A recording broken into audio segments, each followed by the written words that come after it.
안녕하세요. 신촌 연세 자연미술학과를 운영하고 있는 이은정 원장입니다. 오늘은 자가조직 형성 반영구 필러인 아테콜에 대해서 말씀드려볼까 합니다. 아테콜 사용 부위는 수술 전에 보면 이마가 많이 함몰되어 있죠. 그리고 눈썹 있는 부위, 우리는 눈썹뼈 거기 많이 돌출되어 있죠. 저는 인상이 좀 강하다고 많이 흔히들 얘기를 합니다. 정면에서 봤을 때도 눈썹뼈가 돌출되어 있고 눈썹뼈 위쪽이 함몰이 되어 있죠. 그래서 저런 때 많이 인상이 강하다고 하기 때문에 저것을 보형물 넣거나 이렇게 하는데 보형물은 나중에 물차고 해서 빼는 경우가 많습니다. 아테콜 시술할 때는 저와 같이 반드시 저는 인증서를 찍습니다. 그리고 아테콜 되게 낮게 보면 우측 아래와 같은 개별의 로트 번호가 있습니다. 노트 번호를 다 연구 보관하고 있습니다. 이분은 아테콜을 2개 시술했습니다. 시술 전과 2개 시술 후의 측면 모습이죠. 마찬가지로 아테콜 시술 전과 시술 후의 측면 모습입니다. 2개 시술한 것이죠.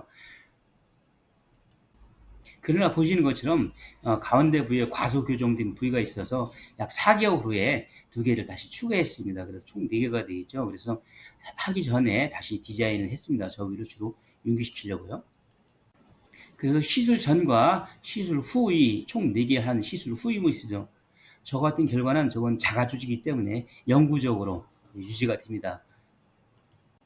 측면에서도 보면 시술 전과 시술 후 4개 시술 후의 모습이 훨씬 더 이마가 부드러워졌고 특히 돌출된 눈썹 뼈 부위와 연결이 부드러워진 것을 확인할 수가 있습니다.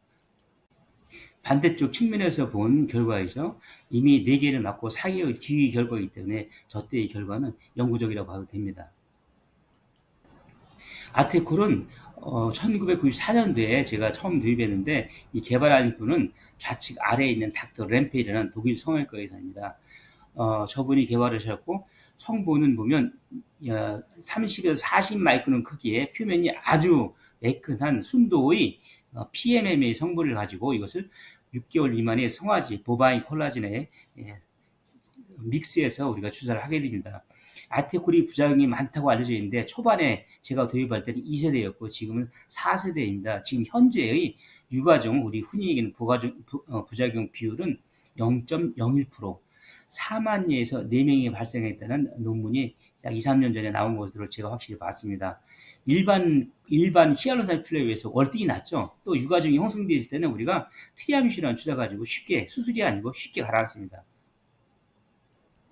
아테콜의 양리작용을 보면 좌측 우측에 보면 좌측 위에 보면 하얀 것이 우리가 PMMA 성분인데 저것을 둘러싸는 자가 콜라겐이 형성이 돼서 조직 검사를 하더라도 10년 뒤에도 저와 같이 잘 유지가 되고 있다는 것이고 말씀드린 것처럼 그 자가 콜라겐이 완전히 형성돼서 정착되는 데까지는 아래쪽에 보면 그 타임 테이블이 나와 있습니다. 보통 4개월 정도가 되면 혈관까지 다 자라들어서 자기 조직으로 대치되고 그래서 아테콜은 자가조직이 완전히 완성되는데 4개월 정도가 소요가 되며 그 뒤 혹시 부족하다면 그 뒤 추가하면 되겠습니다.